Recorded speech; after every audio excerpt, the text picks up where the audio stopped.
Fala galera, sejam bem-vindos a mais um CIE Cast, o podcast do CIE Rio. Pessoal, hoje nós vamos abordar um tema muito relevante, que sempre merece um destaque nas nossas pautas.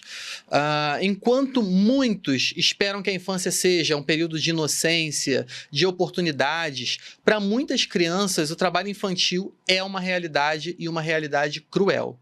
Privados de sua juventude, eles enfrentam desafios que vão além da sua idade. Por isso, é extremamente importante abrirmos espaços como este para explorar o impacto e as possibilidades para essa questão tão urgente na nossa sociedade.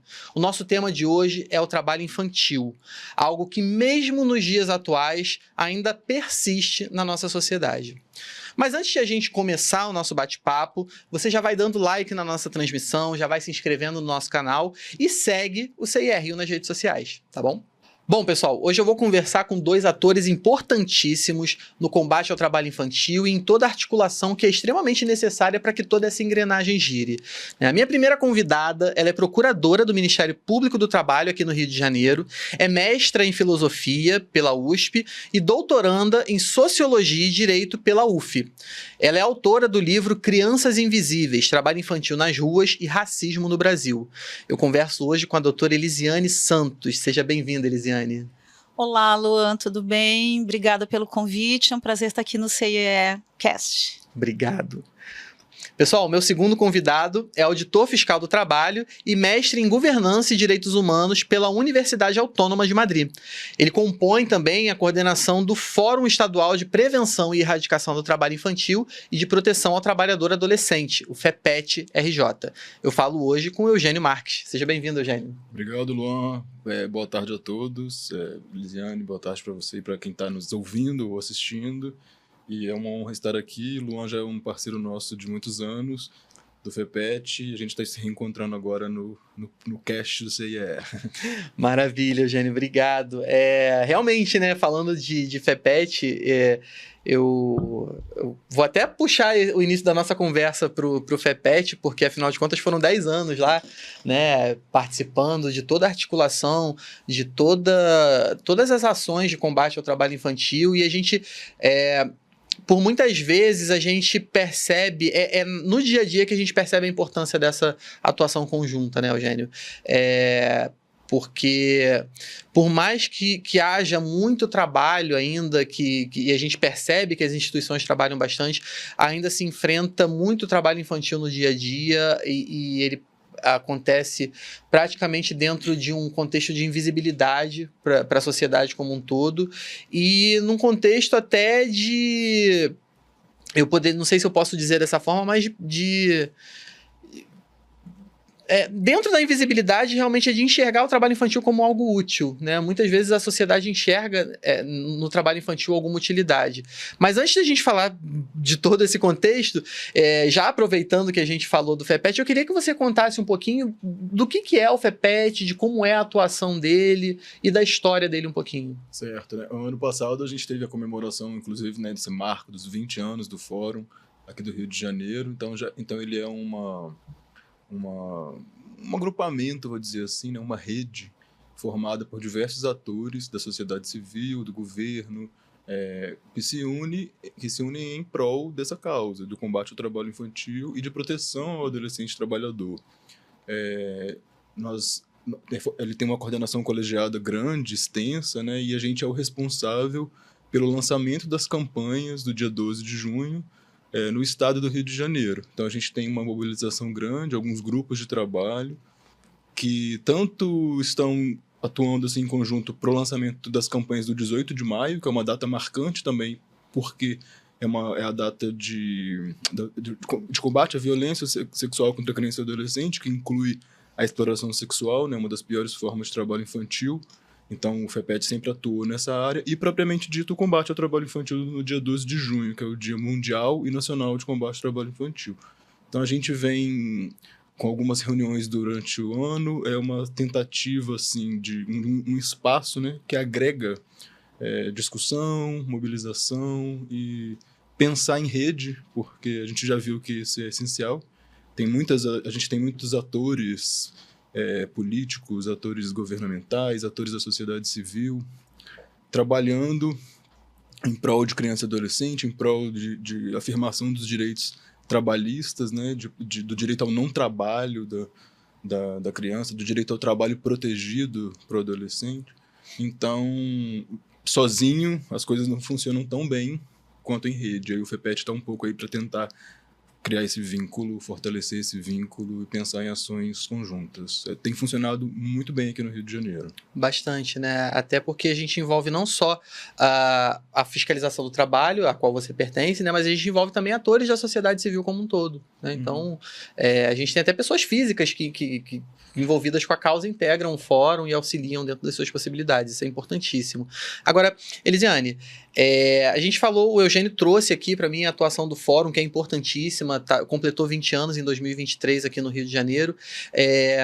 E aqui no Rio, o Ministério Público do Trabalho também integra esse fórum. Mas eu queria que você trouxesse para a gente qual é o papel, né, primordial do Ministério Público na erradicação do trabalho infantil. Certo.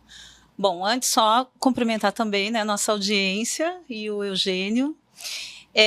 Dizer que o Ministério Público do Trabalho, né, é uma instituição que tem por missão defender a sociedade, né, em relação aos direitos humanos, em relação à defesa da Constituição Federal, e o Ministério Público do Trabalho, mais especificamente, então, realizar essa defesa da sociedade em tudo que está relacionado ao mundo do trabalho. E uma dessas questões é o enfrentamento ao trabalho infantil, porque o trabalho infantil é uma grave violação de direitos, né, de direitos humanos da criança e do adolescente. É uma situação que não deveria acontecer nesse contexto de trabalho e de trabalho digno, né? Então, é um contingente muito grande de crianças e adolescentes no Brasil que estão em situação de trabalho infantil, né, segundo últimos dados oficiais, aí podemos estimar em 1,8 ou 1,9 milhões de crianças e adolescentes, e aí nós temos esta missão árdua, né, junto com todos os demais órgãos integrantes da rede de proteção, que integram também o Fórum Estadual, de conseguir conscientizar a sociedade sobre os malefícios do trabalho que envolve crianças e adolescentes, ou seja, do trabalho que é realizado na idade que não é apropriada para o trabalho, e isso é importante que se diga, essa idade mínima que é estabelecida, né, em lei, ela não existe por acaso. Então, existem estudos e justificativas e um acúmulo histórico, né, que demonstra qual é a idade própria para ingressar no mundo do trabalho de forma produtiva, né? Então, o trabalho ele traz sérios prejuízos, acho que a gente vai falando sobre isso ao longo aqui do debate. Temos esse desafio de conscientizar a sociedade, de apurar responsabilidades, né, de exploradores da mão de obra infantil, porque essa exploração de mão de obra infantil, ela também gera um lucro, um enriquecimento, né, para quem explora, especialmente quando isso acontece num contexto de organizações empresariais, mesmo que não seja de forma direta, né, mesmo que seja de forma indireta. Podemos falar mais sobre isso depois também. Então, o Ministério Público do Trabalho apura essas situações, faz investigação também, né, que é a nossa atuação repressiva, para buscar essa responsabilização em relação a exploradores, mas também atua de forma promocional, com campanhas, né, buscando essa conscientização da sociedade, buscando o diálogo com as empresas, para que a lei da aprendizagem seja cumprida, e buscando também a implementação de políticas públicas pelo poder público. Basicamente, são essas as estratégias de atuação do MPT no enfrentamento ao trabalho infantil. Basicamente, né? É bastante coisa. É muito complexo, né? Exatamente. Então, é um escopo muito estendido, muito extenso, né, na verdade.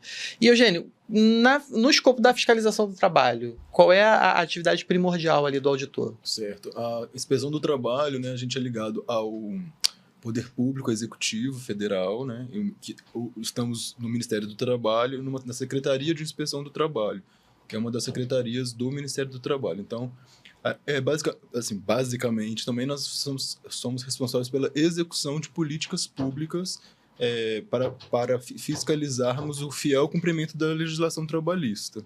Então, a nossa atuação ela é dividida em projetos, né? A gente tem alguns projetos de execução, como, por exemplo, inserção de pessoas com deficiência no mercado de trabalho, combate ao trabalho análogo de escravo, combate à fraude ao vínculo empregatício, saúde e segurança do trabalho, né, das normas regulamentadoras, análise de acidentes de trabalho e inserção de aprendizes no mercado de trabalho, e o projeto, que é o projeto de combate ao trabalho infantil, como um projeto prioritário, né, que ele é de execução obrigatória em todas as superintendências regionais de trabalho. Cada estado tem uma superintendência regional do trabalho, emprego, que é o órgão descentralizado, né, do Ministério do Trabalho, lá em Brasília, para que a gente possa ter um braço, né, para que tenha esse olhar em cada unidade da federação. Então, eu fui coordenador do projeto de inserção de aprendizes aqui no Rio de Janeiro, depois migrei para para a coordenação do projeto de combate ao trabalho infantil, vendo também uma afinidade muito grande entre os dois projetos, e eu fui coordenador desse projeto até o início do ano. Então, acho que eu fiquei bem por dentro assim, das dificuldades das dificuldades aqui do Estado, né, em relação ao combate ao trabalho infantil, e dos próprios mecanismos mesmo de atuação do poder público em todas as esferas, né. A gente como eu mencionei antes, a gente trabalha muito em rede para a identificação desse problema e o que pode ser feito a partir de então. Sim. Então, assim, são dois órgãos que trabalham muito paralelamente, né? O Ministério Público do Trabalho e a fiscalização do trabalho, né? Então, só de início a gente já percebe a importância dessa atuação conjunta, não só entre dois órgãos públicos, mas também da sociedade como um todo, né? As instituições da sociedade civil. Agora, Elisiane, existem algumas estratégias legais, judiciais? Como é que o MPT se vale dessas estratégias no combate ao trabalho infantil? Sim, então, só voltando um pouquinho nas formas de atuação, Claro. E como o Eugênio falou também dos projetos do Ministério do Trabalho, é importante dizer, né, que a fiscalização do trabalho é o Ministério do Trabalho, que está ligado ao Executivo, e o Ministério Público do Trabalho é uma instituição independente, que não está ligada a nenhum ministério, né, nenhuma divisão, né, do Estado, de poder do Estado, e que defende a sociedade. Estou falando isso porque muita gente confunde, Sim. né, Ministério do Trabalho e Ministério Público do Trabalho. E aí eu queria aproveitar só para falar também sobre o projeto que nós temos no enfrentamento ao trabalho infantil, que se chama Resgate à Infância. E ele vai contemplar aqueles 3 eixos que eu trouxe na minha fala anterior: educação, com MPT na escola, aprendizagem e políticas públicas. A outra forma de atuação que nós temos, onde entram essas estratégias jurídicas, né, judiciais que você perguntou, é a nossa atuação investigatória. Então, como é que ela funciona? Nós recebemos uma denúncia, ou mesmo que não venha essa denúncia, eu tomo conhecimento de uma situação de irregularidade, de uma situação de trabalho infantil. Então, vai ser aberto um procedimento investigatório. Nesse procedimento investigatório, nós temos várias formas de apurar a situação, inclusive com a fiscalização do trabalho, que nós podemos pedir para que a fiscalização vá naquele local, verifique a situação em loco. Nós podemos fazer uma força-tarefa, um grupo, né, operativo, isso acontece muito quando essas situações envolvem trabalho em condição análoga de escravo. Então, podemos ir de forma conjunta no local para verificar a situação.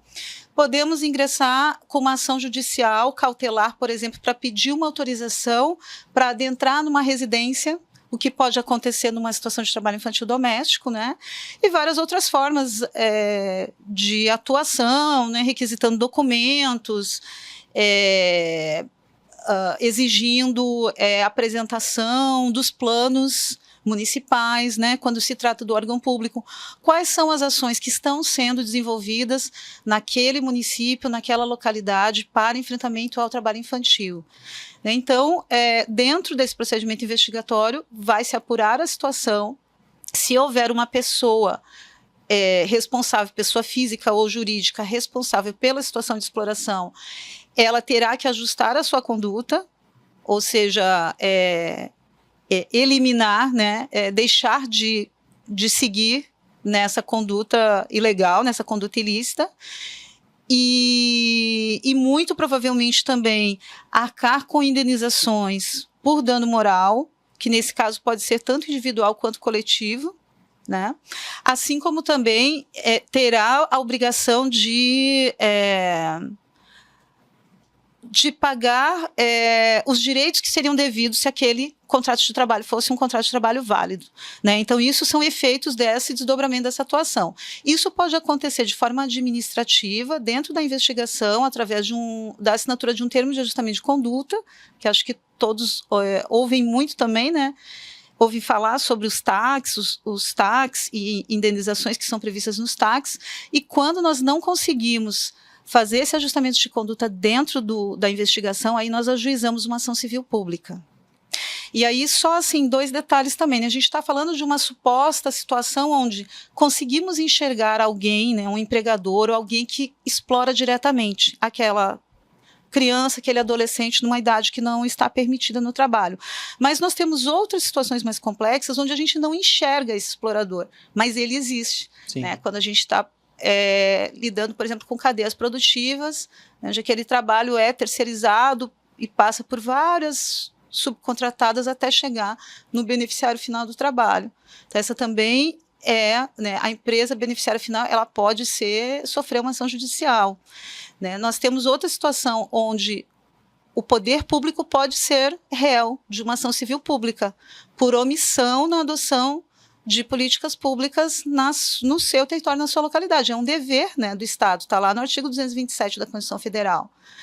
E, inclusive, nós temos uma decisão recente, muito importante, no desdobramento de uma atuação nossa, Ministério Público do Trabalho, em parceria com o Ministério do Trabalho no litoral de São Paulo, que lá no ano 2014, acho que nós fizemos grandes operações durante o verão, no litoral, e identificamos trabalho infantil nas ruas, em barraca de praia, em todo tipo de esporte aquático, em diferentes situações de trabalho infantil nas ruas, meninos carregando placas que vendiam imóveis, né? Lembra aqueles chamados meninos placa, né?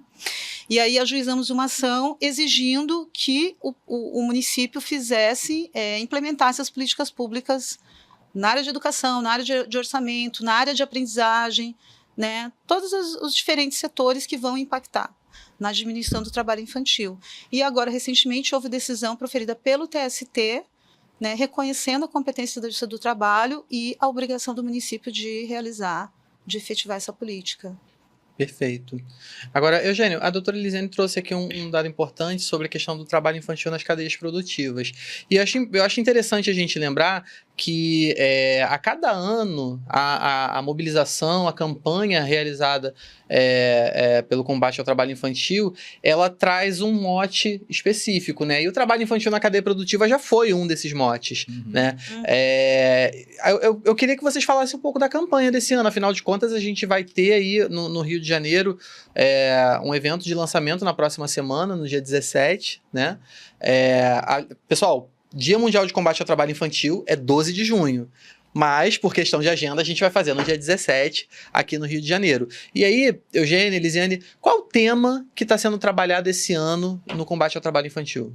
É uma boa pergunta, e eu vou aproveitar também, já que você mencionou a questão das cadeias produtivas, dizer assim, a gente costuma adotar o tema da OIT, né, que é um tema definido internacionalmente, justamente para dar esse caráter global no lançamento da campanha. E já foram abordadas questões múltiplas, já que o tema de trabalho infantil ele envolve muitas causas e muitas consequências, né, para a criança e para o adolescente trabalhador. Já houve temas que priorizaram a questão do direito à educação, né, não ao trabalho infantil, sim à educação de qualidade. Já tivemos temas que abordaram as piores formas de trabalho infantil, né, com foco específico em algumas dessas piores formas de trabalho infantil. Já tivemos temas focados no trabalho infantil doméstico, voltado para a situação das meninas. Inclusive, em 2017, se não me engano, o tema foi sobre refugiados e crise, agravamento do trabalho infantil em situações tanto de refugiados quanto de desastres, né? Como, por exemplo, o que a gente tem visto agora no Rio Grande do Sul. E esse ano, o tema que foi definido pela OIT, que foi adotado pelo Brasil, foi sobre a situação de invisibilidade de crianças e adolescentes no trabalho infantil. Então, o mote da campanha versa sobre esse tema, e é o que a gente está definindo nos painéis e que vai ser discutido no evento de lançamento do dia 17. E essa questão da invisibilidade, ela é algo bem prático mesmo, né? Porque não sei se eu estou levando para o lado certo da discussão, mas de repente você passa pela rua e tem um menino vendendo bala. E aí você passa direto, como se fosse um ambulante qualquer, ou você compra e como se aquilo ali fosse algo normal, né? Algo comum, na verdade, porque comum, normal é que não é, né? E acho que a invisibilidade é nesse sentido também, né? De você normalizar e às vezes até romantizar a situação do trabalho infantil. Eu acho que a gente pode extrair assim, desse debate muitas coisas sobre a questão sobre essa palavra, essa junção da invisibilidade do trabalho infantil. Podemos pegar para uma perspectiva do trabalho infantil que nem aparece nos dados. Por exemplo, nós temos entre as piores formas de trabalho infantil os adolescentes que são recrutados pelo tráfico. Temos também adolescentes e crianças que são vítimas de exploração sexual. São dados que a gente nem tem como trabalhá-los, de tão invisibilizados que são. Então, a formulação de políticas públicas a partir de dados que são inexistentes é muito problemática, né? A gente não consegue ter noção da dimensão desse problema porque não temos acesso completo a eles. Então, já começa um erro muito histórico. E, além de tudo, também temos, como você veio nessa linha de raciocínio, né, a questão dessa invisibilidade muito vindo de uma perspectiva, assim, de uma naturalização do trabalho infantil que a sociedade carrega muito pelo conceito que tínhamos trazido que é chamado Código de Menores, que é a doutrina da situação irregular, uma naturalização do trabalho para a infância pobre, né? Como se o trabalho fosse fornecer à criança pobre, né, uma possibilidade de mudança de vida, uma divisão das infâncias. Quando na verdade é o contrário, né? Quando na verdade os dados mostram que é o contrário. E exatamente isso, uma divisão dessas infâncias. Algumas infâncias acabam se tornando invisíveis, né? Eu acho que a gente pode trabalhar a partir dessa perspectiva também. O que é uma perspectiva já superada pela Constituição Federal, pelo ECA, que adota a doutrina da proteção integral, que é um olhar muito mais digno para os direitos da criança e do adolescente, é um olhar que não admite o trabalho infantil, porque sabe os prejuízos do trabalho nessa idade. Então, eu acredito, eu espero, eu torço, eu luto, eu milito para isso, né? Que essa naturalização do trabalho infantil vem se dissipando, vai vir se dissipando. E é justamente com essas campanhas, com essa necessidade de discutir o tema, da gente mostrar o outro lado. E que eu acredito que isso ainda vai ser a pauta nossa dessas consequências do trabalho infantil, né, para crianças e adolescentes que estão trabalhando de forma irregular.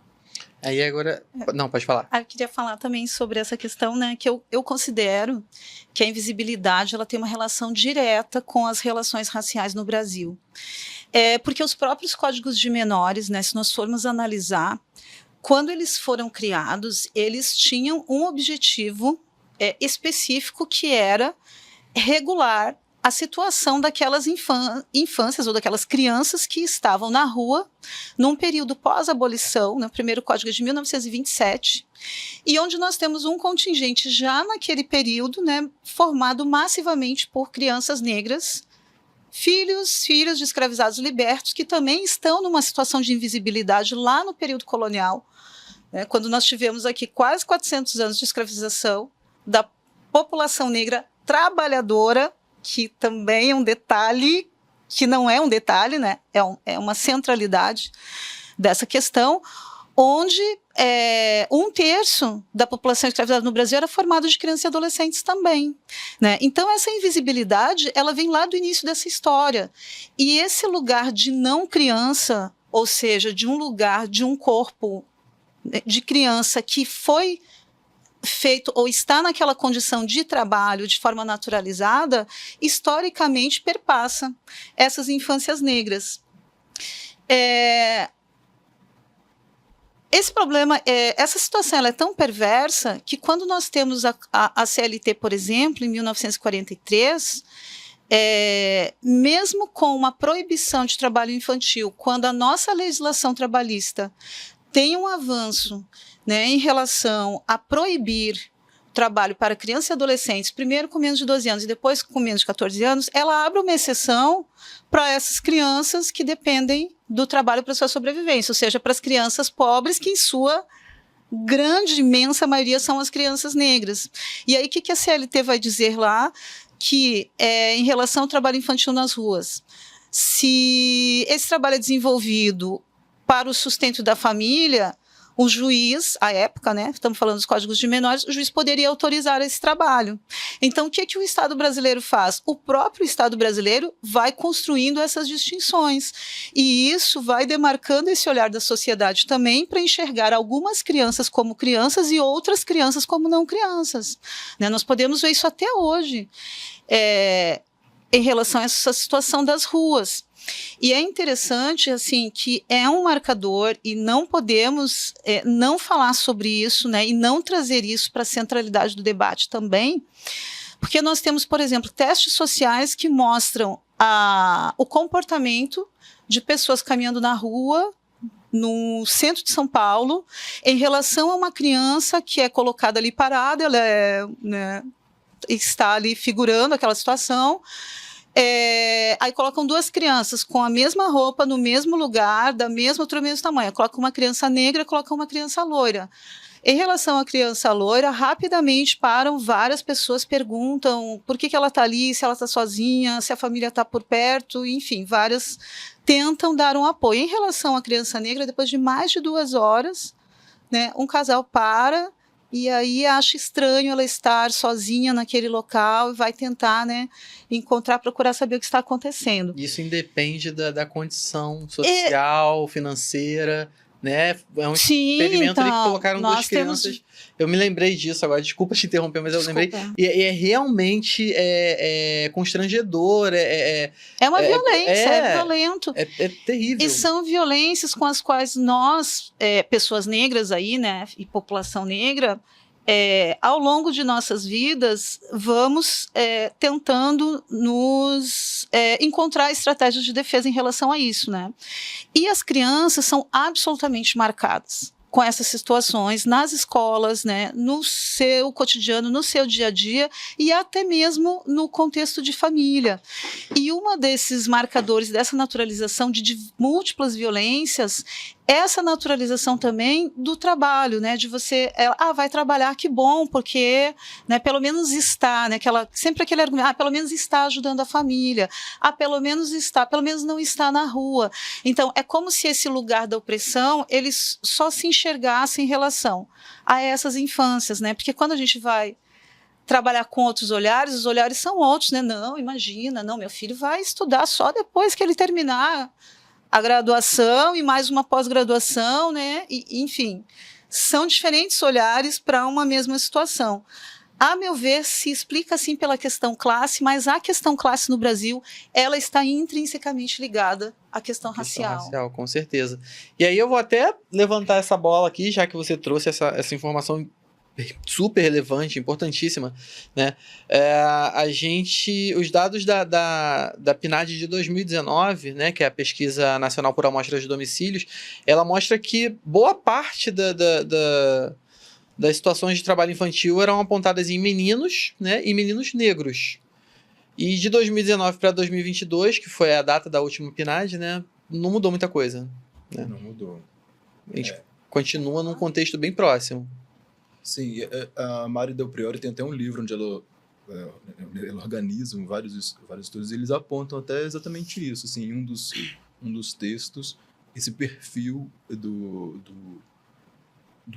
da criança, do adolescente negro, trabalhador, como que ele é massivo, né, assim, é proporcionalmente muito maior do que de crianças e adolescentes brancos, e como que isso se inverte depois na vida adulta, em relação a salários, então, assim, é algo que a gente pode pensar assim, por que isso é aceito para a infância da criança e do adolescente pobre, do criança e do adolescente pobre negro, sendo que esse trabalho nessa faixa etária não se traduz em ganhos financeiros, em colocações no mercado de trabalho na vida adulta, né? Isso já é discutido há muito tempo e, infelizmente, isso não mudou. Como você mesmo disse, em relação às proporções ali da PNAD de 2019 e de 2022, elas continuam muito parecidas, né? Temos um dado ali, que esses dados também se repetem muito no Brasil, que é em relação à faixa etária, que eu acho bem relevante, né? Eu acho que a gente não pode comemorar, porque termos ainda trabalho infantil nessa quantidade é algo para sempre nos mobilizarmos. Sim. Mas o trabalho infantil no Brasil, a maioria dele, a grande maioria dele, 80%, mais ou menos 80%, é na faixa etária de 14 a 17 anos. E quando eu falo que é trabalho infantil nessa faixa etária, eu estou falando de trabalho infantil mesmo, não estou falando do trabalho na aprendizagem, não estou falando do trabalho de 16, 17 anos protegido dentro das condições estabelecidas por lei, né? Porque isso daí também é uma coisa que a gente precisa sempre estar dizendo, assim, o trabalho no Brasil, ele é permitido a partir dos 16 anos, obedecendo a algumas condições, com a exceção que a lei traz da aprendizagem a partir dos 14 anos, também obedecendo uma série de condições para que aquilo possa se tornar uma aprendizagem legal, né, para que não seja considerado um trabalho irregular também. Então, quando a gente fala trabalho protegido para o adolescente, é um trabalho na aprendizagem a partir dos 14 ou um trabalho de 16, 17 anos que obedeça os requisitos da Constituição. Então, mas quando a gente está falando do trabalho, dos dados da PNAD nessa faixa etária de 14 a 17 anos, é um trabalho que não tá dentro dessas condições permitidas por lei. E ele é onde se concentra a maior quantidade de trabalhadores infantis no Brasil, né? Apesar do ECA, nós considerar criança até os 12, adolescente, ter essa divisão, né, pelas normas da OIT que o Brasil adotou, o conceito de criança para termos de trabalho infantil vai até os 18 anos incompletos. Então, também tem essa questão dessa divisão aí para a gente ter em mente. Isso é interessante para a gente formular políticas públicas, saber desses dados, se apropriar desses dados, porque poderia ser possível, né, assim, poderíamos ter esforços para transformar essa situação ilícita, essa situação proibida por lei, em uma situação permitida por lei, né? Já que tem várias empresas que ainda não cumprem as cotas de aprendizagem, já que existe uma prioridade na contratação nessa faixa etária de 14 a 17 anos em relação à aprendizagem, e também atentar ao fato de que o adolescente de 16 anos já pode ingressar no mercado de trabalho nas condições que a lei permite. Sair dessa condição irregular para essa condição regular é um dos nossos desafios quando a gente fala hoje de combate ao trabalho infantil e proteção ao adolescente trabalhador. Acho que eu fui um pouco para um outro tema, mas... É interessante, né? Posso aqui fazer um gancho também? Claro. É interessante que você estava falando da aprendizagem, a relação inversa, né? Inversamente proporcional ao eu ia falar justamente esse termo. 5 a 14 anos, de 14 a 17 no trabalho infantil, e o contingente de descumprimento da aprendizagem que nós temos, que é mais ou menos, bate, agora eu não sei como é que está a lista lá, né, do Ministério do Trabalho, mas era 1 milhão e tanto de potenciais vagas, ou seja, de vagas que deveriam ser direcionadas a adolescentes e jovens, e não são daí por N, né, tantos motivos que são apresentados e que são objetos de investigação nossa também. Terminou de falar lá atrás, que a gente faz essa investigação no contexto de cumprimento da lei da aprendizagem, né? E que é mais ou menos num quantitativo quase semelhante a esse contingente de 14 a 17 anos. Ou seja, as vagas de aprendizagem que já existem hoje, elas seriam suficientes ou quase suficientes para quase erradicar o trabalho infantil. Para praticamente erradicar nessa faixa etária. Vocês foram falando, eu fui fazendo algumas anotações mentais aqui, né? E uma delas foi essa questão da lógica inversamente proporcional, porque matematicamente falando, né, a gente tem uma maioria de população de meninos negros no trabalho infantil. E se você for converter essa população depois para o mercado formal de trabalho, em questão de salarial, né, a lógica se inverte. Né? Ou seja, Sim. quanto mais você trabalha na infância, menos você tem de resultado na idade adulta. Né? Eu acho que, grosso modo mesmo, para a gente levar para você que está nos assistindo, a informação base é essa. Né? Trabalho infantil ele não te traz louros do futuro. Né? Pelo contrário, ele traz marcas que vão ser prejudiciais, que podem ser prejudiciais, porque aí a gente leva muitas vezes... É importante também a gente trazer e combater esse tipo de discurso de eu trabalhei e tô vivo, eu trabalhei e tô bem. Né? Acho muito importante a gente trazer argumentos para combater esse tipo de discurso, porque a lógica é realmente inversamente proporcional. Né? O trabalho na infância ele não vai se converter, né, em ganhos no futuro. Posso aproveitar esse gancho? Claro. Porque, assim, exatamente, uma coisa que eu sempre gosto de falar é sobre a relação mesmo do trabalho infantil com a questão da educação. Porque, assim, isso é uma coisa que todo mundo é favorável a uma educação de qualidade no Brasil, né? Isso é uma coisa, acho que é indiscutível, assim, é uma coisa que está posta. E nós temos dados que mostram essa relação entre o trabalho na adolescência, como eles são prejudiciais para a questão da educação mesmo. A Unicef ela tem um estudo que mostra que só com adolescentes de ensino médio, que entre adolescentes de 15 a 17 anos, a segunda principal causa no Brasil de evasão escolar é o trabalho. E aí eu estou falando do trabalho infantil, porque, por exemplo, no caso da aprendizagem, a aprendizagem ela exige a questão da educação. Então, o trabalho infantil mesmo, ele é muito problemático nessa faixa etária, né? Ele é destrutivo para a educação formal, para que a pessoa consiga se formar no ensino médio. Temos a OIT também tem um estudo que ela compara a performance em português e matemática de alunos de 10 países da América Latina, no caso do espanhol, de outros países, né? E ela percebe, a constatação desse estudo é que os resultados desses alunos que trabalhavam eram piores do que os dos alunos que não trabalhavam. Então a gente tem algumas informações, alguns estudos que mostram essa questão. E isso eu estou falando só da educação. A gente poderia estar falando da saúde, a gente poderia estar falando da vivência daquela época, né? Como é que... Quando eu começo a falar do assunto, eu lembro de muita coisa, assim, né? Já são muitos anos na área.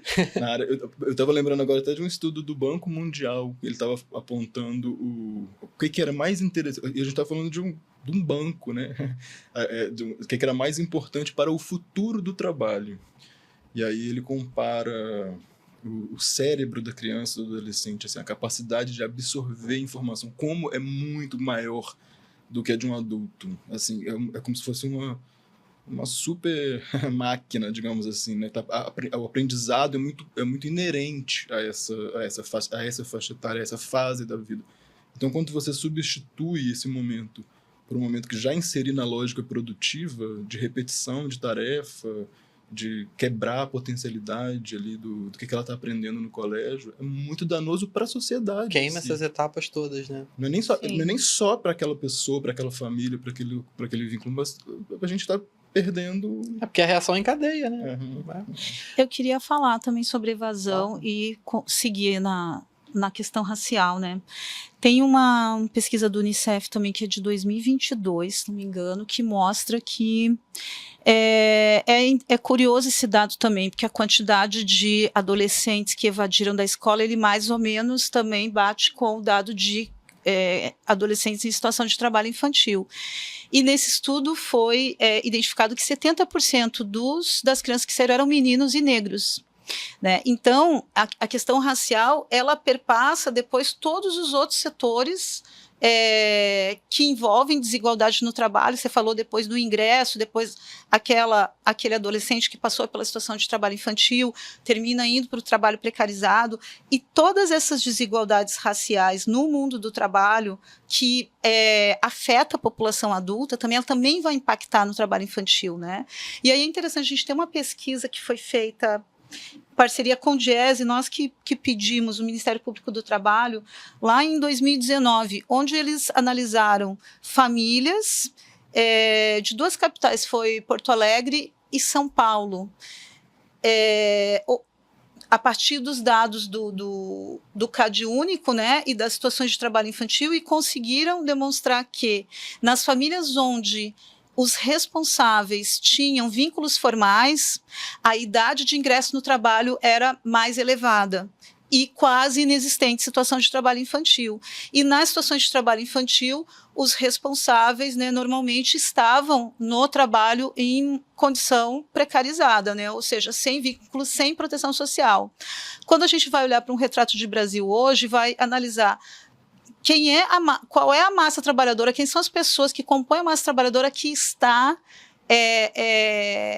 ocupando massivamente o trabalho informal, que está nessas profissões também não regulamentadas, onde os direitos não foram reconhecidos, exemplo, trabalhador em plataformas digitais, né, em aplicativos, categorias de trabalhadoras que mesmo com o avanço legislativo ainda não têm os direitos cumpridos. Exemplo clássico, trabalhadoras domésticas, né? Outra questão, então, assim, nós temos essa desigualdade que afeta a população adulta, ela vem como uma herança, né, deste passado que excluiu e negou direitos à população negra historicamente, e ela vai afetando também a situação das infâncias.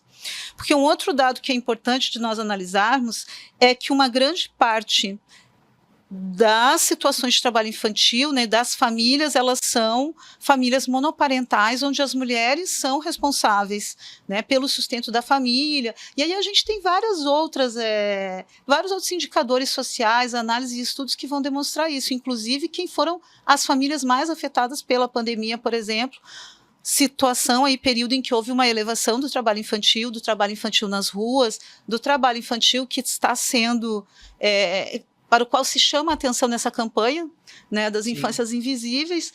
E repito, então, né, eu não tenho como não falar, eu acho que é importante a gente pensar sobre isso e pensar sobre esses dados, porque quando a gente vai falar de políticas públicas, né, para além da intersetorialidade que a gente tem que pensar no enfrentamento ao trabalho infantil, a gente precisa pensar também em políticas que considerem essas questões raciais como estruturantes das desigualdades sociais no Brasil, né? Isso vai trazer um resultado mais efetivo no enfrentamento ao trabalho infantil.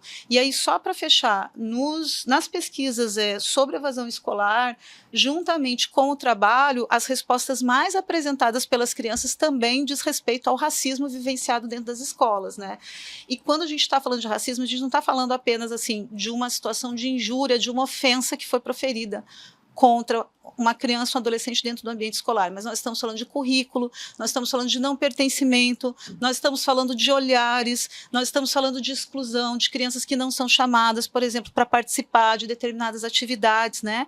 Então, assim, é todo um contexto muito maior que precisa ser observado. A legislação antirracista, ela precisa estar conectada com a legislação de enfrentamento ao trabalho infantil, e aí a Lei 10.639, a Lei 11.645, que exige o ensino, né, da cultura afro-brasileira e indígena nas escolas, ele precisa estar dentro também dessas diversas políticas públicas que vão ser planejadas e desenvolvidas para se pensar no enfrentamento ao trabalho infantil.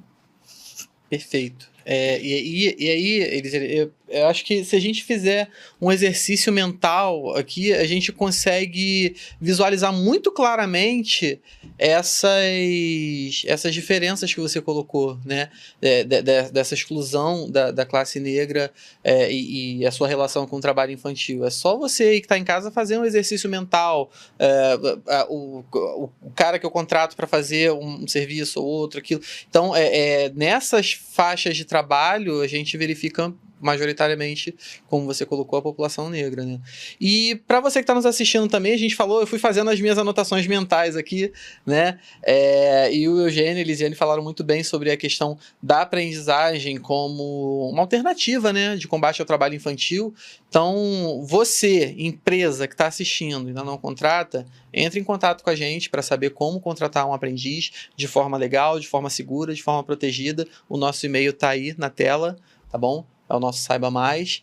E você, jovem, adolescente, que está em busca da sua primeira oportunidade de trabalho, protegido, seguro, né?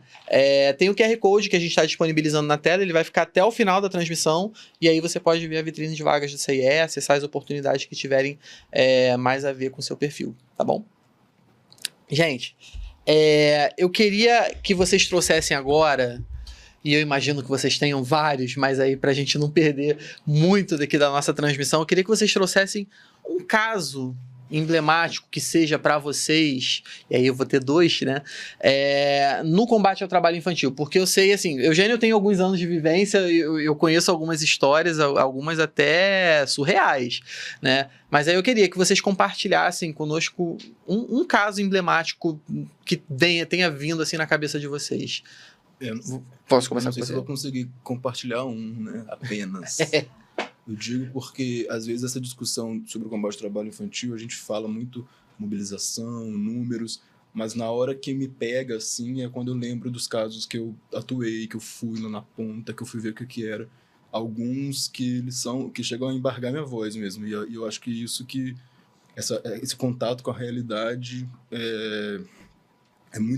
quando a gente vê o que dá para fazer e a situação chega a energiza, mas também entristece, acontece de tudo. Dói, né? São muitas emoções, assim. Eu tenho alguns casos que me marcaram muito.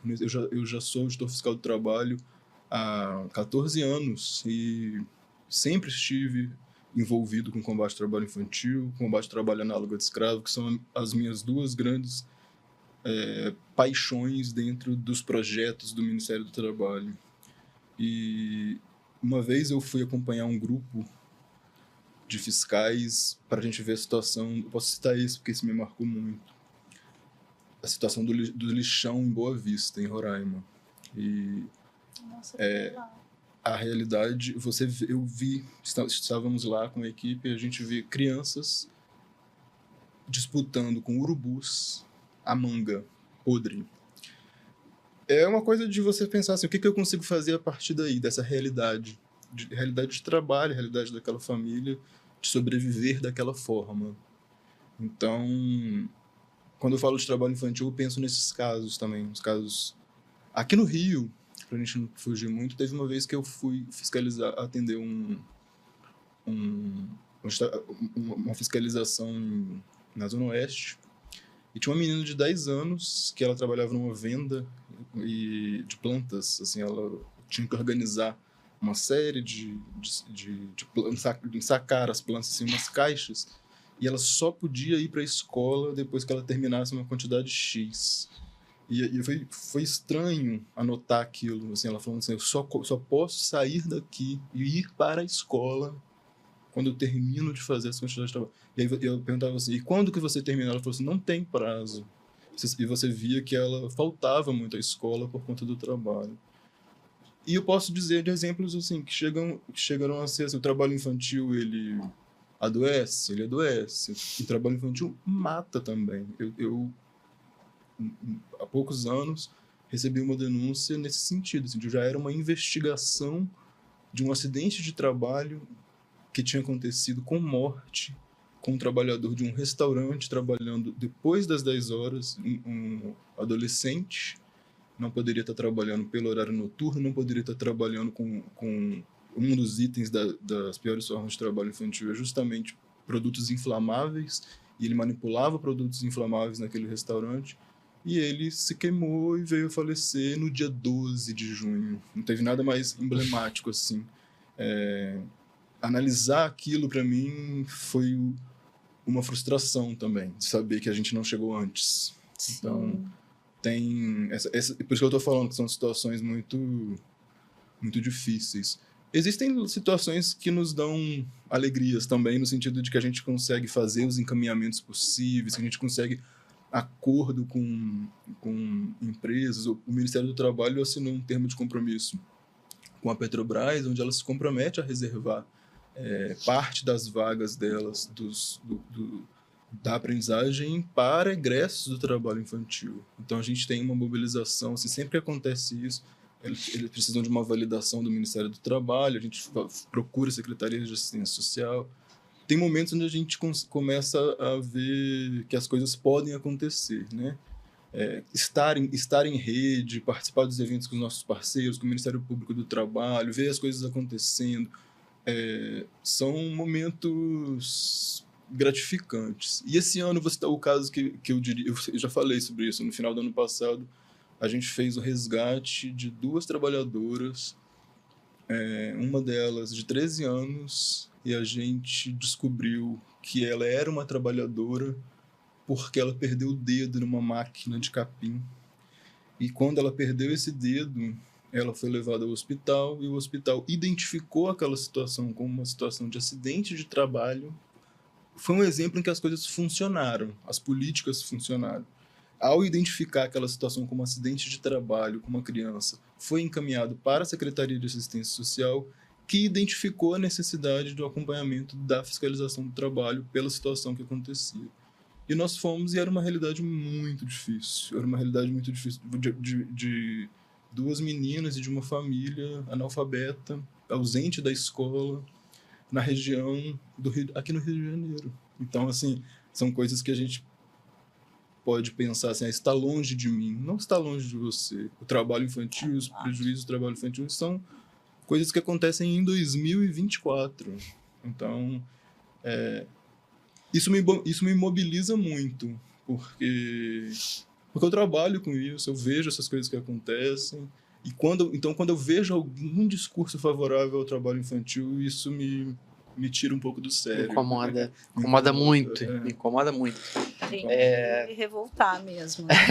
Eu citei alguns, Indignar, e desculpa, né? assim, porque eu poderia citar muito mais. A gente não pode perder nunca, né, a capacidade de se indignar, e não só a nós mesmos, mas em relação às pessoas que talvez, acho que não deveriam mais desconhecer, né, porque já se passou dessa possibilidade, né? Acho que todos têm acesso à informação. Sim.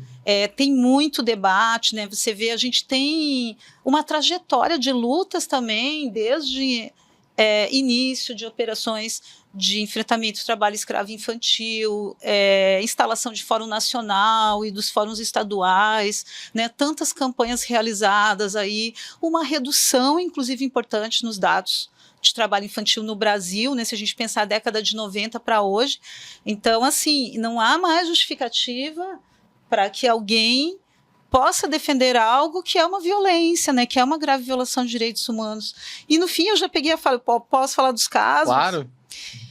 Então, é a mesma situação do Eugênio, assim, você estava falando e eu estava lembrando, assim, tenho casos, assim, muito tristes, muito impactantes, né, um dos primeiros que eu lembrei, quando recente ingressado no Ministério Público do Trabalho, esse ano vou fazer 19 anos,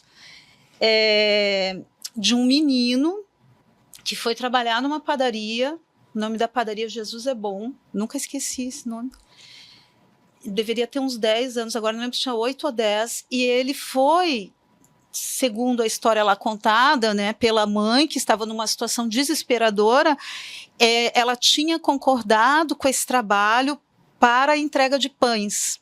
Ele ficou uma semana entregando pães para ganhar, acho que menos de R$10, e aí ele terminou indo cortar fiambre, numa máquina de fiambre, perdeu os 3 dedos da mão.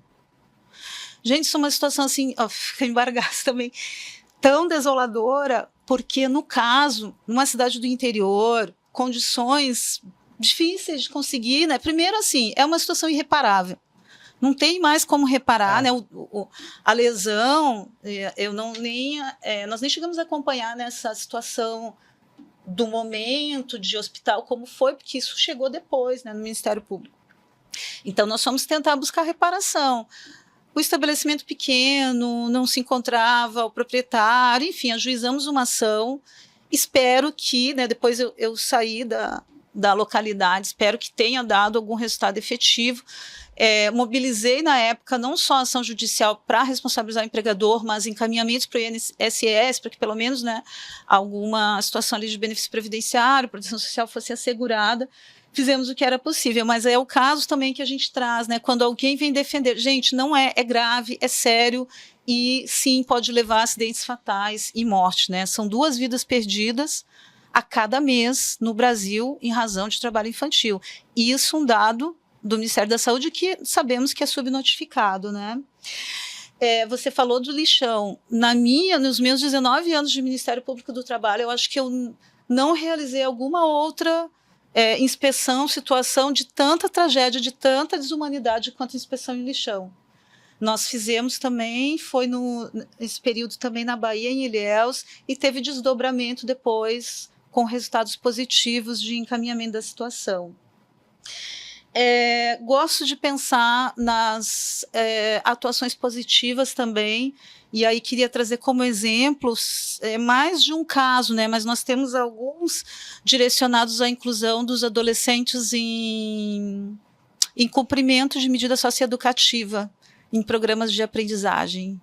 E isso é muito gratificante, né? É muito emocionante quando a gente vê que assim está dando certo e que é uma oportunidade que eles têm. Não é fácil, é difícil, é complexo, porque são muitas distâncias, né, entre os atores que estão ali envolvidos, também, muitas né? camadas. Então, nessas situações, o trabalho ali dos profissionais da área de psicologia, de assistência social, né, é fundamental. E a gente vai tentando, às vezes, mesmo quando tem uma situação de uma possível desistência, né, ou uma dificuldade, a gente vai tentando sempre avançar no diálogo para conseguir mantê-los nos programas. É muito interessante também que, junto com o socioeducativo, tem os adolescentes em situação de acolhimento, que eu também já peguei uns casos que a gente conseguiu encaminhar, e é indescritível o que representa, né, a aprendizagem para aquela adolescente, que estava me emocionando agora de forma positiva. Porque eles estão numa situação em que eles estão em abrigos, e ao completar 18 anos eles precisam sair de lá, né? Então dificilmente serão adotados, porque sabemos como são essas relações no Brasil, né? Lamentavelmente a adoção é difícil alguém adotar com essa idade, e a maioria então fica, às vezes pode terminar até ingressando numa situação de rua, né? Então foi muito bonito também, muito lindo, um projeto que a gente conseguiu implementar e com empresas que eram descumpridoras de cota, e muito diálogo para conseguir implementar esses projetos, né?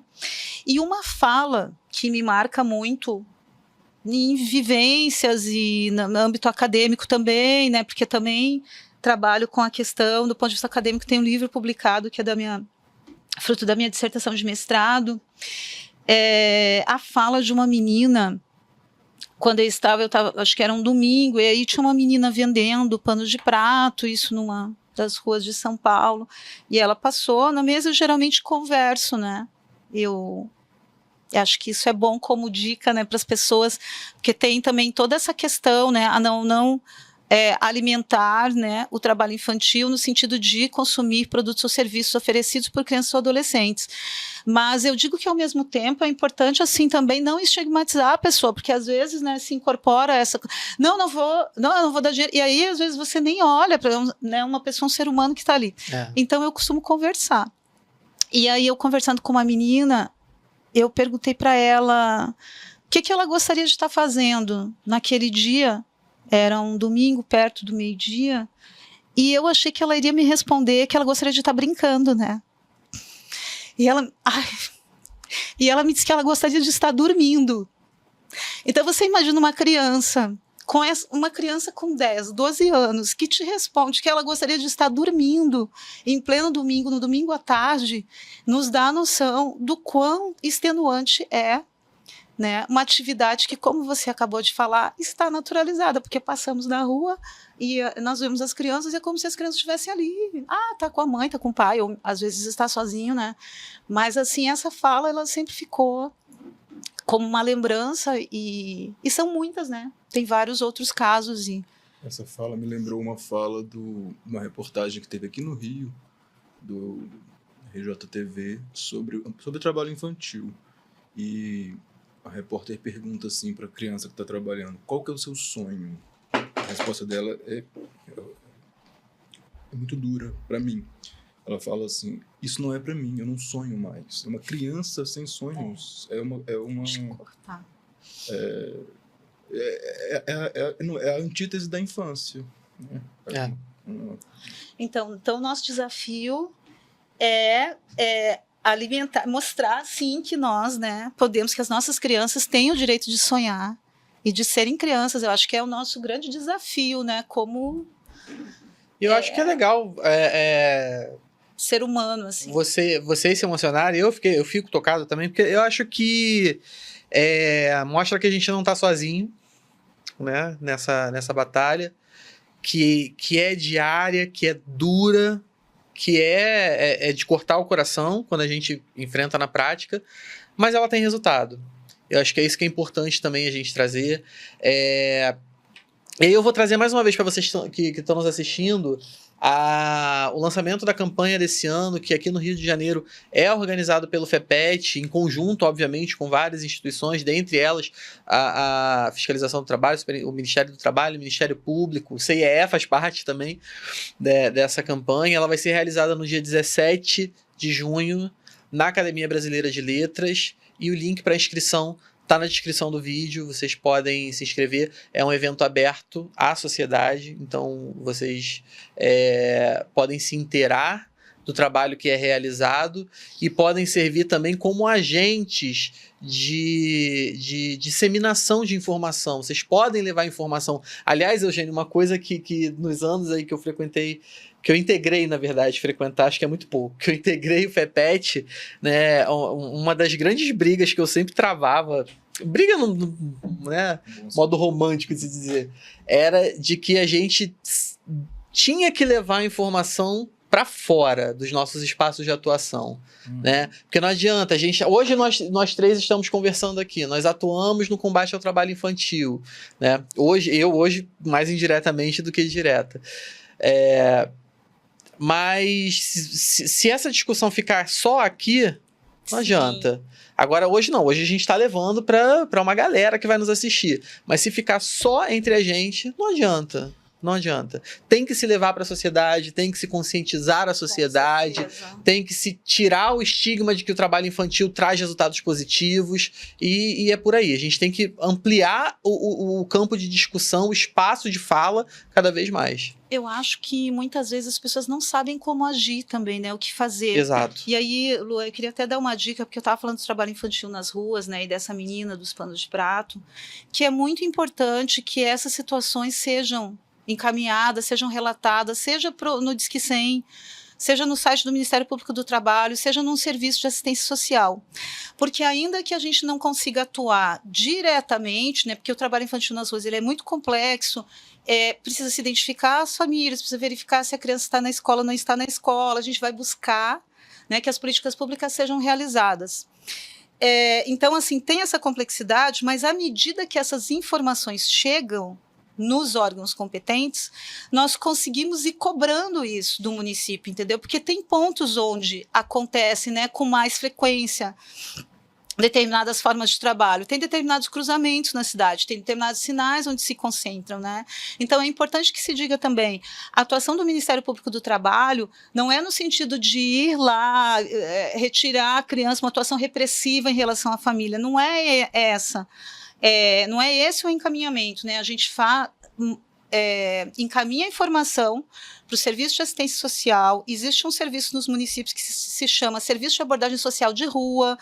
Os assistentes sociais começam a fazer o que eles chamam de aproximação de vínculos, vão todos os dias no lugar, conversar com as crianças, descobrir onde é a escola que estuda, ou se está fora da escola, né? Descobrir onde está a família para conseguir encaminhar aquela família para programas sociais. E aí um dado interessante é que grande parte das crianças que estão em situação de trabalho infantil nas ruas, elas sequer acessam programas sociais básicos como Bolsa Família, como outros programas de transferências de renda, né? Então, assim, as denúncias são muito importantes, tá? Elas vão gerar esse tipo de atuação, né? Que é uma atuação proativa, não é uma atuação de penalização de famílias. A gente entende as famílias como vítimas também, né, de toda essa estrutura de negação sistemática de direitos. É importante, né, para as pessoas não pensarem que que a atuação, né, no combate ao trabalho infantil, ela vai necessariamente retirar a criança da família, né? Tá longe de ser. Agora, Pode acontecer, pode mas... acontecer. Né? Agora, quando tem alguém ou alguma organização empresarial se beneficiando daquele trabalho, e aí eu já tive uma inspeção que nós fizemos de cadeia produtiva pequena, mas que acontecia ao lado do Conselho Tutelar, num determinado bairro. As crianças produziam, fechavam sacolas de papelão. Essa sacola depois era vendida, né, comercializada numa gráfica. E aí conseguimos ali encontrar toda a cadeia, né?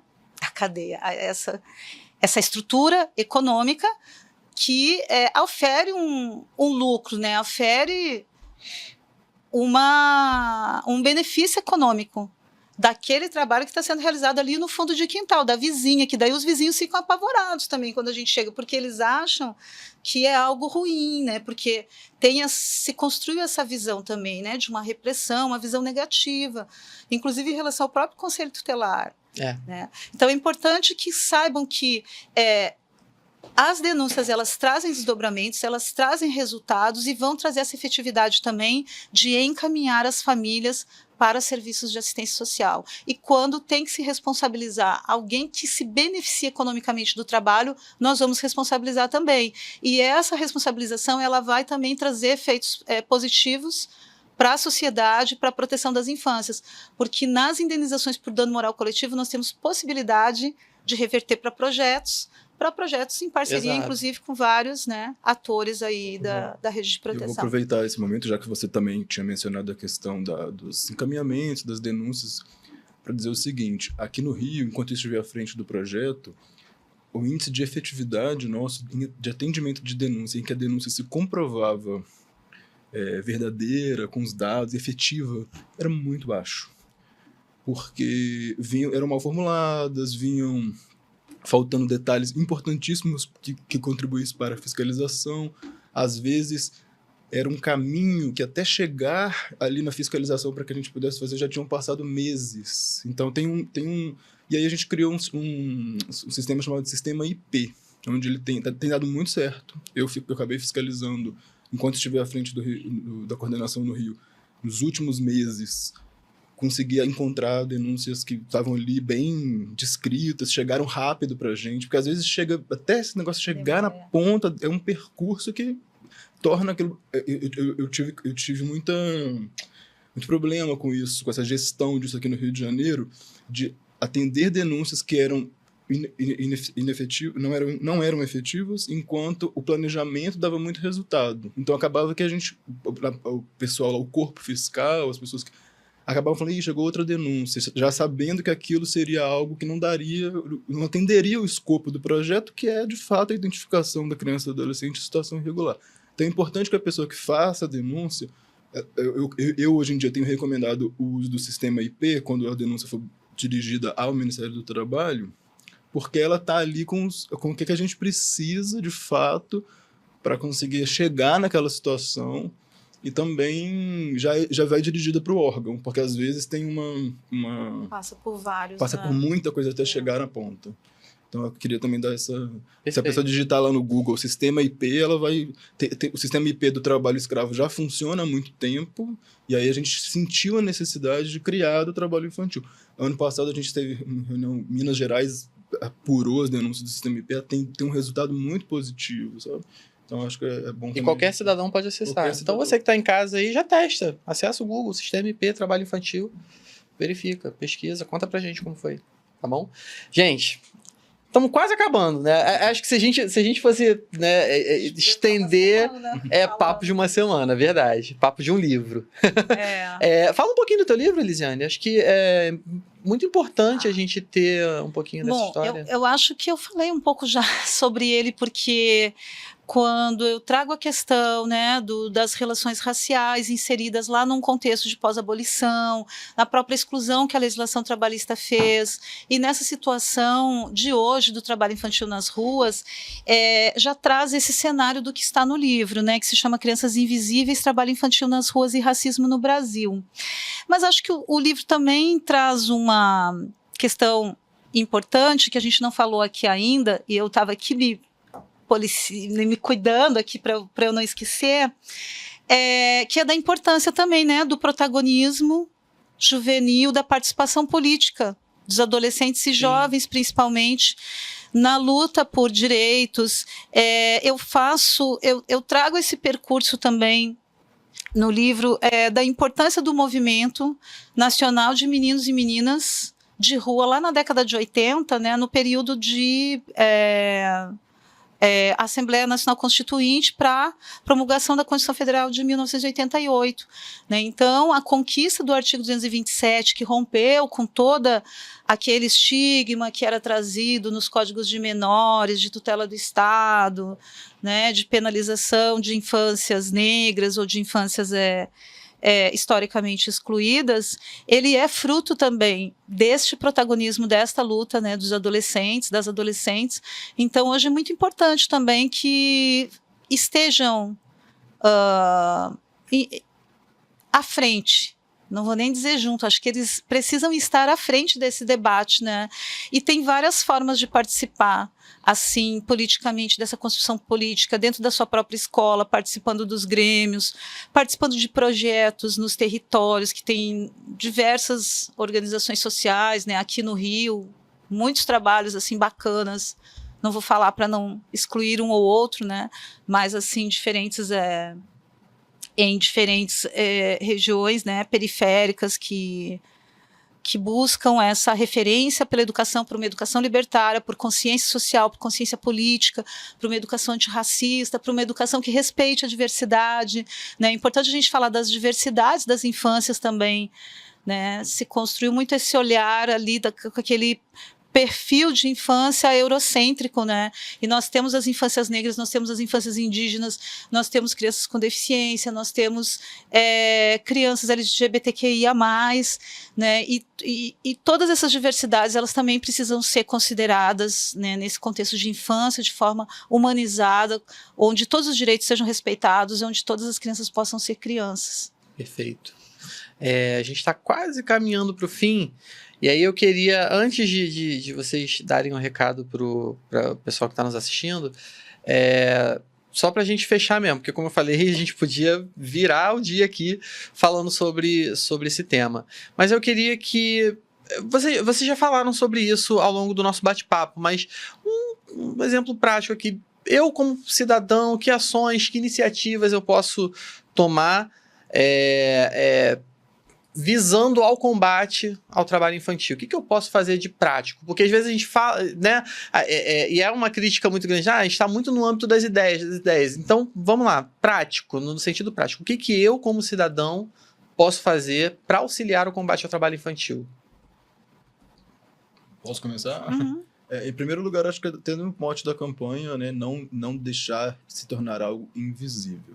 Se posicionar, eu acho que às vezes é uma questão importante, assim, às vezes alguém fala algum comentário e a pessoa deixa passar. Eu acho que é importante se posicionar, ainda mais a pessoa que já passou por um processo de conscientização. Eu acho que é importante ela dizer, não é bem assim, eu não tenho esses malefícios, porque isso contribui muito para que aquela sementinha ali floresça, para desconstruir esse pensamento ultrapassado sobre o trabalho infantil. Então, eu estou dizendo isso de um ponto de vista das microconvivências mesmo, que eu acho que também são relevantes quando a gente discute qualquer tema, né? Sim. Então, e além disso, um engajamento mesmo, assim, não quando olhar, assim, tem uma criança vendendo bala, não achar aquilo, tá bom, acontece. Não, às vezes a criança está sozinha, né? Como é que a gente consegue conceber uma criança sozinha no meio num bar? E aí, quem é essa? Onde está a rede de apoio dela? Acho que é importante a gente também pensar um pouco sobre isso, né? Assim, no sentido de nós cidadãos que vemos essas coisas acontecendo no nosso dia a dia, o que eu posso fazer? Será que eu posso contatar algum órgão? Acho importante a gente não naturalizar o trabalho infantil de forma nenhuma, não deixar que aquilo seja algo corriqueiro e é da sociedade, é assim. Eu acho que uma indignação é sempre bem-vinda nesses momentos. Então, então, resumindo, seria isso, tanto nessa microconvivência, assim, de falar assim, isso tá errado, apontar isso isso está errado. Como chegar a pensar o que eu posso fazer, para onde eu posso encaminhar alguma pessoa que consiga, algum órgão que consiga atender esse tipo de É sempre um violação. começo, né? Mesmo que a pessoa não esteja ali naquele momento imbuída dos dados, que ela não tenha, é só você... Não Não é quero legal. Exatamente. E aí os dados você vai procurar depois, você vai, Sim. né, se instruindo, se informando, até, de repente, frequentar, integrar uma rede de combate, né? Eu acho que começa por aí, pela indignação. Né? E você, Elisiane, o que você acha? Eu acho que o primeiro passo é esse também, né? Não romper o silêncio, não naturalizar o trabalho infantil.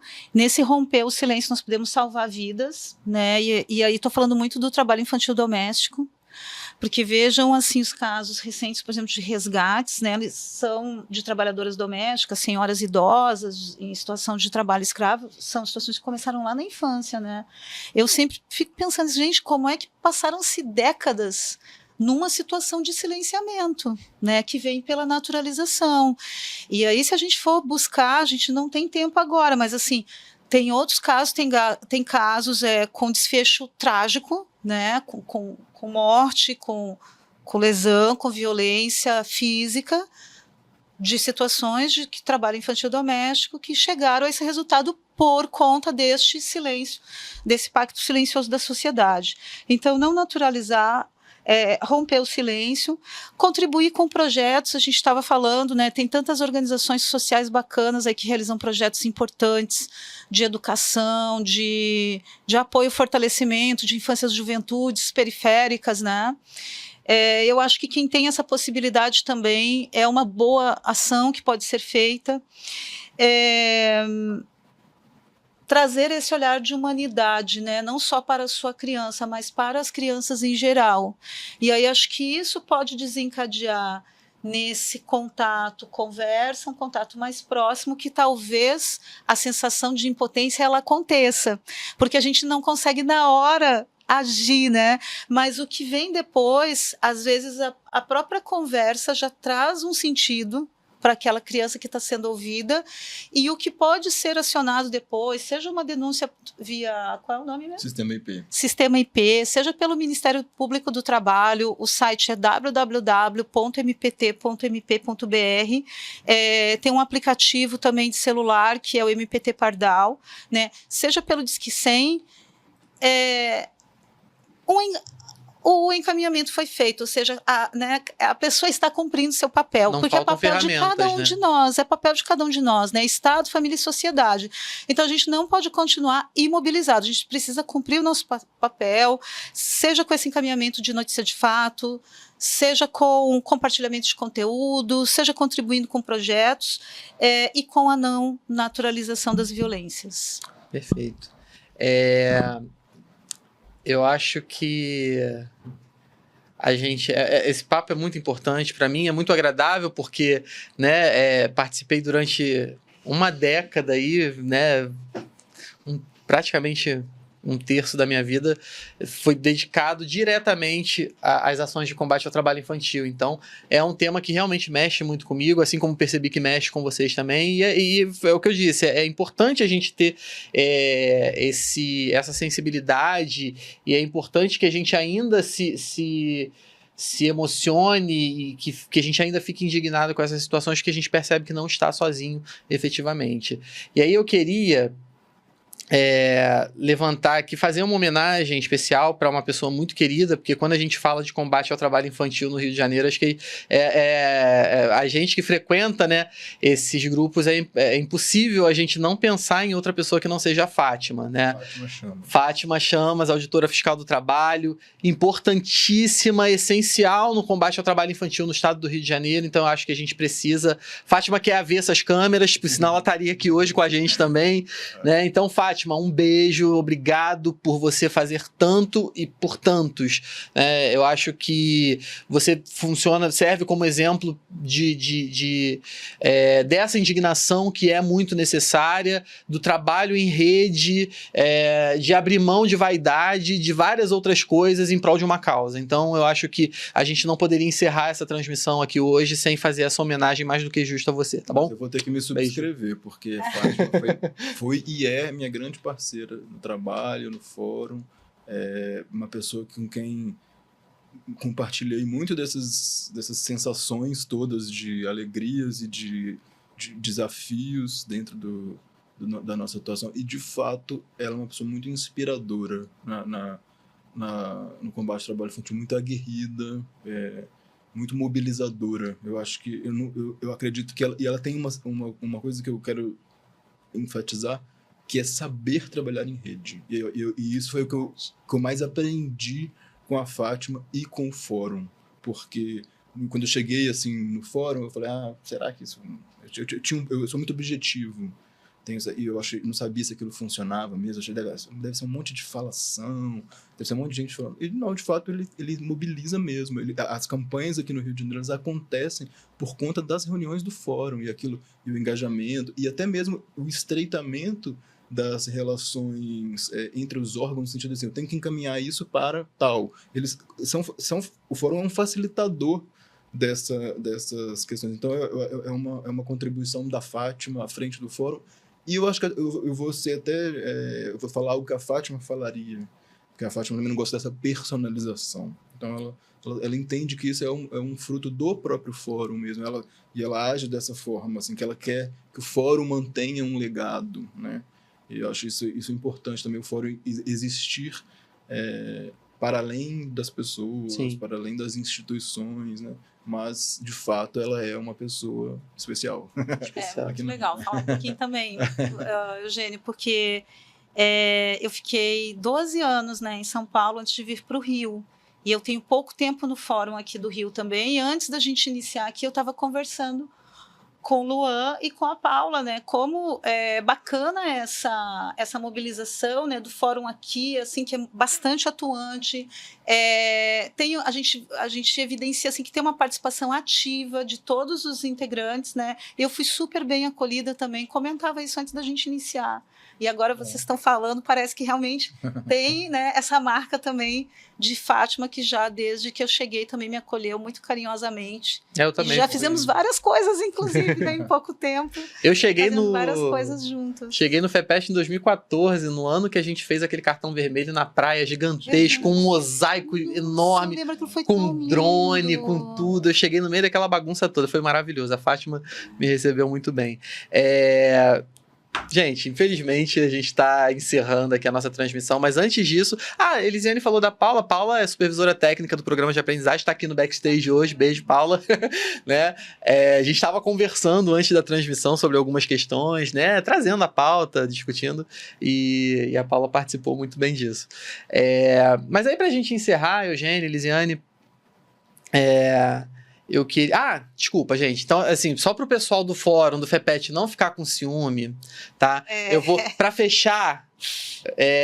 Então, assim, no nome da Fátima, eu agradeço a todos pela atuação. Mas vocês sabem que a Fátima é especial, né? Mas vocês todos e todas são maravilhosos. Mas só pra ninguém ficar com ciúme. Aliás, você que tá nos assistindo, siga o FEPET no Instagram. A gente tem um perfil no Instagram, @FEPETRJ, tá? Siga o FEPET lá. Tem informação de eventos, de formações, enfim, tem muita coisa importante lá. Então, Eugênio, Elisiane, para a gente encerrar, eu queria que vocês dessem um recado realmente para quem está nos assistindo sobre a importância do combate ao trabalho infantil, enfim, aquilo que vier à mente de vocês. E aí vocês podem olhar para a câmera 1 ali e passar a mensagem de vocês. Vou começar com você, Elisiane.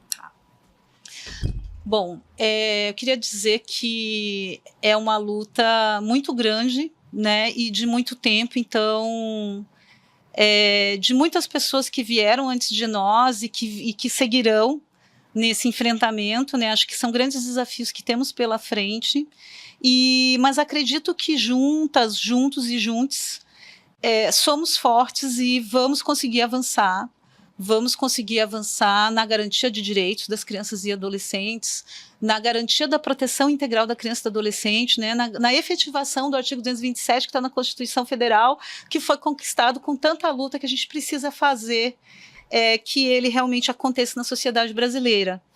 E aí, para que isso realmente, que a gente não perca a esperança, né, nessa luta, por mais difíceis que sejam esses desafios. E para isso, acho que além do trabalho em rede, né, a gente não pode perder, não pode deixar a esperança se esvair.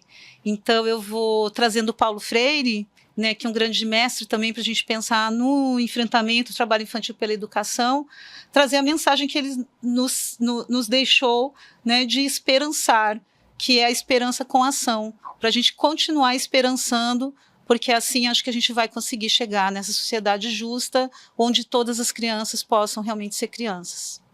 Muito obrigada. Perfeito, obrigado, Elisiane. Eugênio, Depois você. eu falo da Elisiane, fica um pouco mais difícil. Complicado, né? Além de subscrever tudo que ela disse, eu pediria às pessoas para que se engajassem, trabalhassem, se interessaram pelo tema, esse trabalho em rede mesmo para a erradicação do trabalho infantil é muito importante. A gente, se você está lá na ponta, não é o seu trabalho no seu dia a dia, mas o simples despertar para o assunto, assim, eu acho que isso já é grande. Você plantar alguma coisa ali dentro, conversar com seus pares.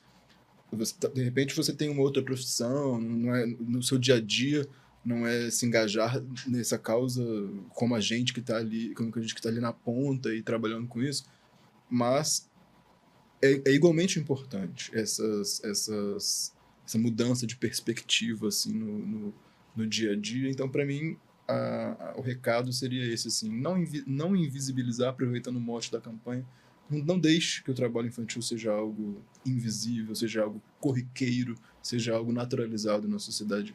Absorva, entenda, multiplique essa ideia. Como a gente usava muito no fórum, né? Combate ao trabalho infantil, multiplique essa ideia. Multiplique. É bom. Inclusive compartilhando o videocast, né? Exatamente. Então, se você tá assistindo aí o CIEcast hoje, ele tá disponível no nosso canal no YouTube. Aliás, se inscreva. E ele tá disponível também nas principais plataformas de streaming de áudio, tá bom? Spotify, Deezer, Apple, enfim. Só procurar que você vai achar, tá ok?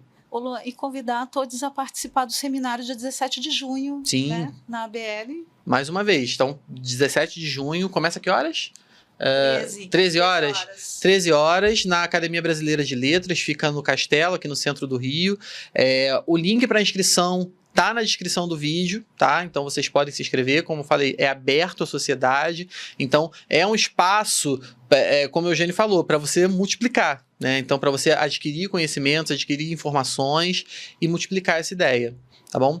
Elisiane, muito obrigado pela sua participação. Eugênio, muito obrigado. Eu acho que a gente, para além de a gente não se sentir sozinho nessa luta, eu acho que a gente cumpre um papel importantíssimo, que é o de conscientizar, de informar a sociedade. Eu acho que a gente aqui rompe a bolha, né? A gente fura essa bolha de falar para nós mesmos, a gente leva a informação adiante, isso é importantíssimo. Então, mais uma vez, muito obrigado pela participação de vocês, de coração. Obrigado a vocês. Muito obrigada, vamos juntos. Então, você que está assistindo aí, fica ligado no CIEcast. Hoje esse episódio foi de conscientização, de informação, de indignação, como a gente falou muito essa palavra hoje. Então fica ligado, vem muita coisa boa por aí. Tchau, tchau.